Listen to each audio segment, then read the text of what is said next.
কাছে যা আছে কপালে হয়ে যাবে সকালে, ছেঁড়া কাটা বগলে। আমাকে যখন দাওয়াত করে এনেছে, খুব ভালো বলতে পারি না, তবে চেষ্টা করি বলার। তবে সবার ভালো লাগবেও না, লাগার প্রয়োজনও নেই। মনে রাখবেন, নিম পাতা খাওয়া ভালো, সবাই খেতে পারে না। কালমেঘ খাওয়া ভালো, সবাই খেতে পারে না। নিম পাতা বা কালমেঘ খেলে রক্ত ফিল্টার হয়, চুলকানি দূর হয়, সুগার কন্ট্রোলে থাকে। তো ঠিক তদ্রূপ খাওয়াটা ভালো, সবাই যেমন খেতে পারে না।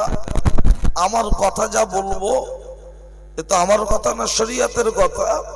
সবাই গিলতে পারবে না, তবে গিললে রক্ত ফিল্টার হবে, চুলকানি দূর হবে এবং সুগার কন্ট্রোলে থাকবে ইনশাআল্লাহ। যে কটা মানুষ বসেছেন আপনাদেরকে আমি অনুরোধ করব, এক ধ্যানে এক মনে কথা শুনবেন। লোক খুব বেশি দরকার নেই। যারা দিল্লি বোম্বাই যান দেখবেন ট্রেনে এসি রিজার্ভেশনে মানুষের সংখ্যা কম থাকে, থাকে না বাবা? আর চালু ডাব্বাতে লোক গাদাগিরি করছে, চাপাচাপি।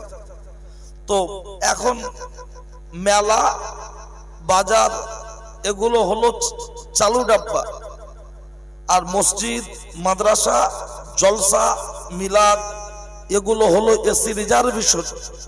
এখানে মানুষের সংখ্যা থাকবে কম, কিন্তু এর মূল্য আল্লাহর দরবারে বেশি। 8 থেকে 80, জি থেকে 84। আল্লাহ পাক আমাদের উপর হয়ে যায় যেন খুশি।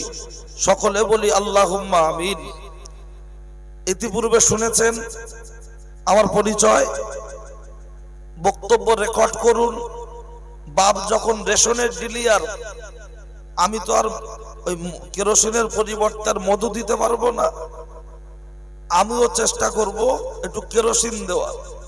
সুতরাং বক্তব্য রেকর্ড করুন। যদি মনে হয় কোনো কথা আমি ভুল বলছি, আমাকে একটু ধরিয়ে দেবেন, ভুলটাকে সংশোধন করে নেব। আর যদি মনে হয় আমি ঠিক বলছি, মেনে নেওয়ার দায়িত্ব হলো আপনার। তাই লোক কম আর বেশি এটা কোনো কথা নয়। এখানে নাই আসুক, রাস্তায় যেন না ঘোরে। আমি এখন খুব ভদ্র ভাষায় বলছি, একটু পরে হাই টেম্পার দেবো, তখন যেন আত্মসম্মানে না লাগে। যাদের বাড়ির ছেলে মেয়ে বউগুলো ড্যাং ড্যাং করে ঘুরছে, আমি ওদের জন্য খুব ভদ্র ভাষায় বলছি, দুষ্টু গরুর থেকে শূন্য গোয়াল ভালো। জলসা আসার দরকার নেই, অন্তত যদি তোমার পুরুষত্ব থাকে বাড়ির বউটার ডেকে বাড়ি এলে যাও। আর যদি তুমি হিজড়ে হও, বউটার পিঠে ফোন নাম্বার লিখে দাও, মার্কার পেন দিয়ে ফোন নাম্বার লিখে দাও, যাতে পাড়ার ছেলে বলে যাতে অসুবিধা না হয়। আর যদি তুমি মনে করো যে না এটা অন্যায় হচ্ছে, তো আল্লাহর হস্তে 5 মিনিট 10 মিনিট 15 মিনিটের মধ্যে তোমার মেয়ে বোন বউ, আমার মা বোন বউ যারাই রাস্তায় ঘুরছে, যদি মানুষের চামড়া গায়ে থাকে, মুসলমানের রক্ত যদি ভিতরে থাকে, ওই ইমানদার বলে যদি দাবিদার হয়, অন্তত যেন 10 মিনিটের মধ্যে রাস্তা থেকে সরে যায়। তা না হলে এরপরে রোলার চলবে, ঝামাইট হোক আর আমাইট হোক, সবটাই তখন সমান করার চেষ্টা করা হবে, তাতে যেন আপত্তি না হয়। ঠিক আছে, চলে ভাই। যারা বসতে চান যেখানে খুশি বসে যান, আর যারা দাঁড়িয়ে থাকতে চান দাঁড়িয়ে থাকুন, কোনো সমস্যা নেই। আমি কাউকে বসার জন্য বলি না, তবে শুরুতে একটু বলতে হয়, তার কারণ একদম ফাঁকা থাকে তো। যেমন কালকে কাটিহাট জলসা করেছি, সন্ধ্যা 7টায় উঠেছি, আলহামদুলিল্লাহ বলতে বলতে ভরেছে। তো একদম শূন্য। আমরা তো আর ওই মাইকে চাঁদা তুলি না গ্রামে, অটো বা টোটোতে যে ফাঁকাটাই মস্করা দেয়। তো অন্তত বক্তব্য করতে গেলে কিছু মানুষ দরকার হয়। ভাই বেচ কতই দেওয়া আছে?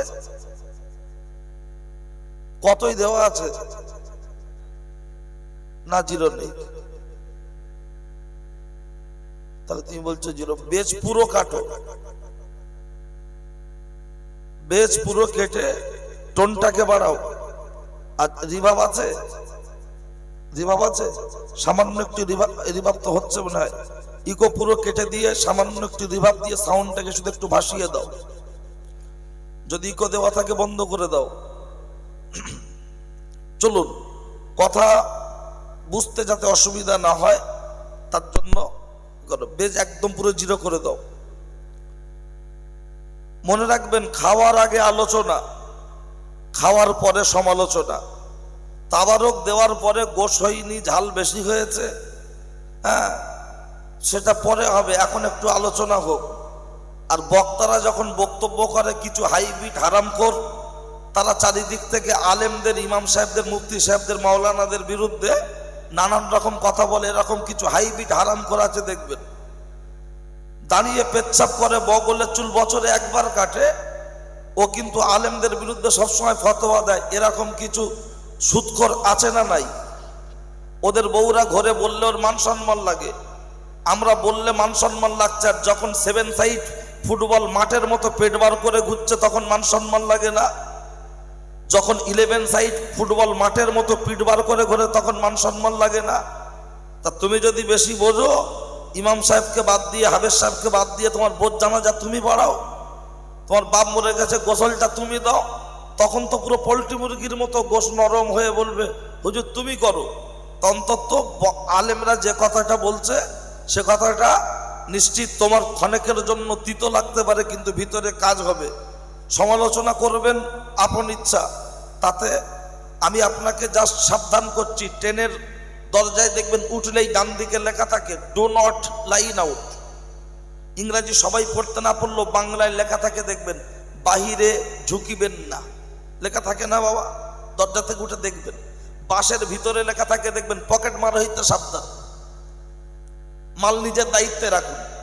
তা বলে কোনোদিন কারোর মাল চুরি হয়ে গেলে বাসের কন্ট্রাক্টর ধরে কেউ টানাটানি করেছে? চুরি হতেই পারে, লিখে দেওয়া আছে। আমিও বলে দিচ্ছি মাল নিজের দায়িত্বে রাখুন, যেমন বাস বলে দিয়েছে। আমিও বলে দিচ্ছি তোমার যদি গায়ে লাগে একা ছটফট করো, পাশের লোকের যেন জ্বালাবে না। তুমি আমি দেখতে ছোট মতো, কুল্লঙ্কে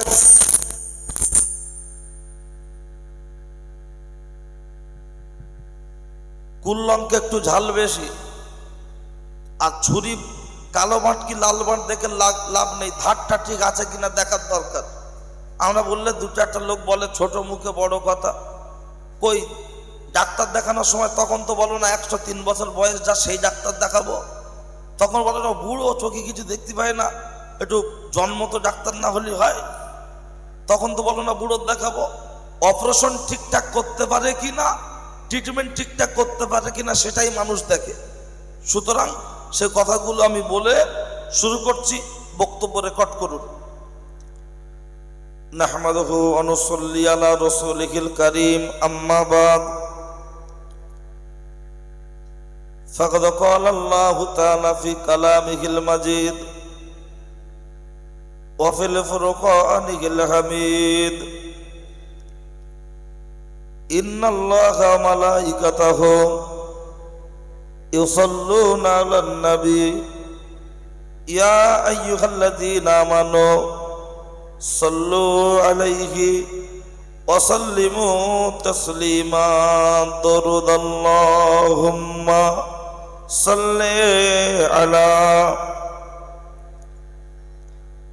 এই মাইকম্যান, তোমার ফিডব্যাক দেওয়া আছে নাকি? ফিডব্যাক দেওয়া আছে? ফিডব্যাকের সাউন্ড বাড়াও।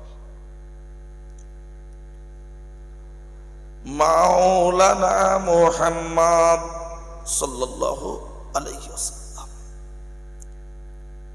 আলহামদুলিল্লাহ আল্লাযী আনআমা আলাইনা ওয়া হাদানা ইলা দীনিল ইসলাম। উপস্থিত আজকে জলসার সুনামধন্য মহামান্য সুযোগ্য সভাপতি সাহেব, হুজ্জাজ ইকরাম, হুফাজ ইকরাম, তলাবা ইজাম, এই এলাকার কৃতি সন্তান জনাব আলা হযরত মাওলানা রেজাউল করিম সাহেব, আমার সামনে উপস্থিত এতদা অঞ্চলের বিভিন্ন গ্রাম পাড়া থেকে আগত নামাজি পরেশগার আল্লাহওয়ালা মুরব্বী বাবাজিরা, সমবয়সী নওজোয়ান তরুণ বন্ধুরা, স্নেহের ছোট্ট ছোট্ট মাসুম বাচ্চারা, পর্দার অন্তর আড়ালে ওয়াজ শোনার নিয়ত করে বসে গল্প করা মা ও বোনেরা, সকলকে জানাই আন্তরিক শ্রদ্ধা, অভিনন্দন, ভক্তি, ভালোবাসা, মোবারকবাদ। আমি যে সময় মাইকে মুখ দিয়েছি এই সময় একদল মানুষ আছে রাস্তায়, আরেক দল মানুষ আছে শয়তানি ধান্দায়। কেউ আছে গাড়িতে, আবার কেউ আছে বাড়িতে, কেউ আছে বাড়ির খাটে, কেউ আছে সোলাদানার হাটে। আমরা কিছু মানুষ বসেছি আজকে ভাটার মাঠে। আমার আল্লাহ আমাদেরকে ওই সমস্ত মানুষদের মধ্যে হতে বাছাই করে ছাঁটাই করে সুস্থ শরীরে জীবিত অবস্থায় এই অস্থায়ী বেহেশতের বাগানে বসার মতো তৌফিক এনায়েত করেছেন। এর জন্য শুকরিয়া স্বরূপ বলি আলহামদুলিল্লাহ। খুব জোরে বলার দরকার হবে না, সবাই মিলে বলবেন